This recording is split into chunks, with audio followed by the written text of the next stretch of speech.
right, we're gonna do one more pumpkin video. I love this one. I did this a long time ago, but I love the kind of unnatural colors and actual kind of natural pattern. There's some pumpkins out there that have maybe green and orange or green and white or orange and white. I like to throw a little purplish pink in there.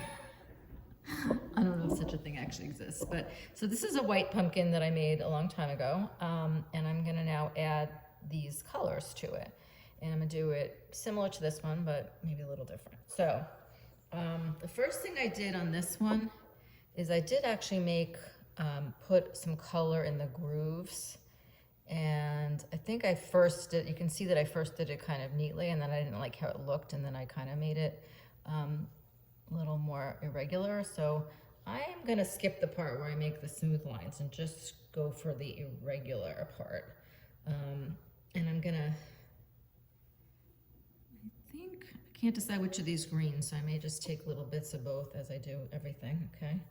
And I'm gonna lay that in that groove and do some of it even, and then you can see that this is kind of the opposite of what I usually do. You kind of want this to be, I'm not gonna go do the thing where I angle, I'm gonna just do straight, poke straight in, which will make it more kind of organic and more kind of, you can see that these aren't really sharp edges, is what I'm trying to say. Just getting it kind of just looking more like natural markings.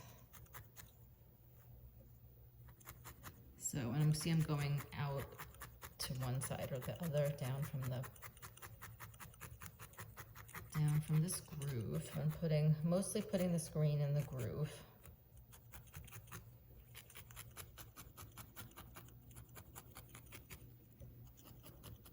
And see that part, I just went straight down. If I decide I want to add a little more side to side here, I can still do that.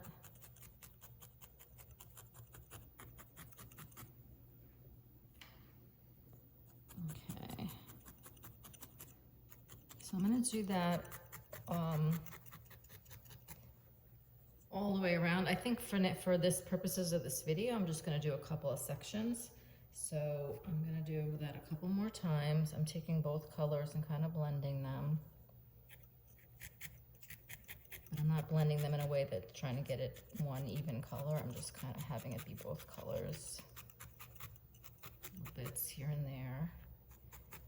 And you can be, you know, very, even in our attempts to be less precise, you can be intentional about it. So if I've had this part go out here, I might want this one a little higher, and then over here in between those.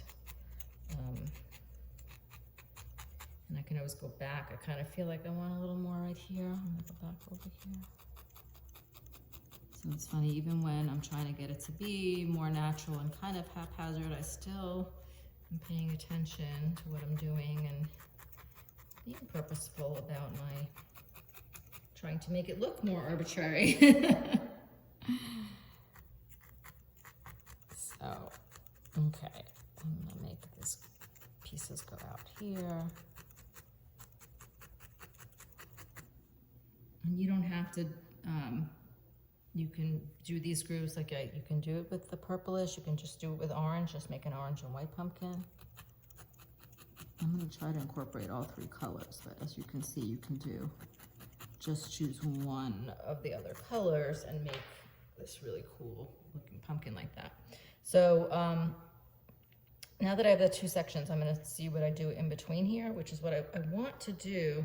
Here I just made really amorphous speckles of the orange and the pink. So I'm gonna do basically the same thing here, except that I've had the green at the center. So I'm just gonna take little pieces and kind of stretch them out. Really wispy pieces of the orange. You can choose any one of your oranges. And as long as I'm poking, I feel like I'm gonna wanna do this all at once. So I'm gonna take some pieces of this color too. This pinkish purple, this is called Orchid.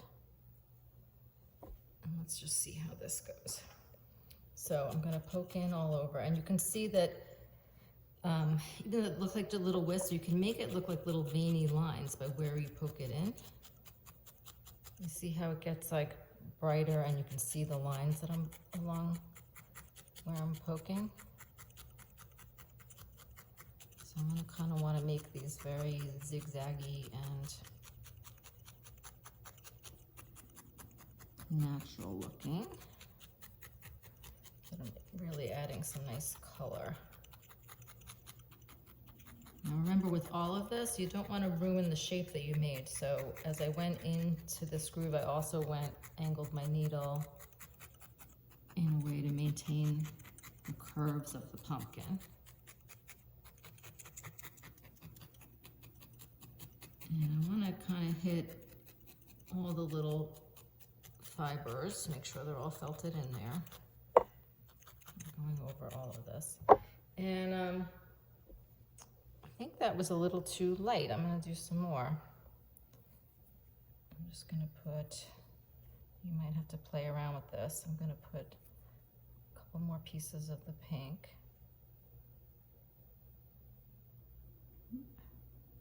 Little wispy pieces. And a couple more wispy pieces of the orange. Poke those in. Okay, that's looking better now. Anyway, so you want to play around with it, get it the way you want it to look. You might want it wispier than this. You may want it more solid. You can make actual polka dots if you want to. I'm showing you how, this is like the opposite of my usual precision. I'm just showing you how to make these lines look really random. But it's fun. It's different. Anyway, I'll keep going with this.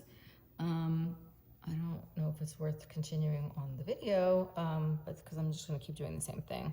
So I hope you experiment with making a really interesting, colorful pumpkin, but you're not required to. I just wanted to give you that option to be a little more colorful. And you know, we can all buy little orange, real tiny little pumpkins. So, but it's you know, they don't last forever. So if you're gonna make something, sometimes you wanna make it extra special, which is why we do the leaves and the vines and all this stuff that you're not gonna find with those tiny little pumpkins, to make these extra special and festive.